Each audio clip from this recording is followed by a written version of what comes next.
So we're asked to state the dimensions of this matrix over here, and a matrix is just an array of numbers, and we commonly refer to a matrix dimensions in the format row times column. So this is the number of rows in that matrix, and this is the number of columns in that matrix.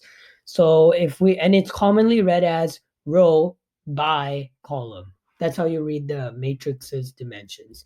So if we look over here, this matrix has 3 rows. 1, 2,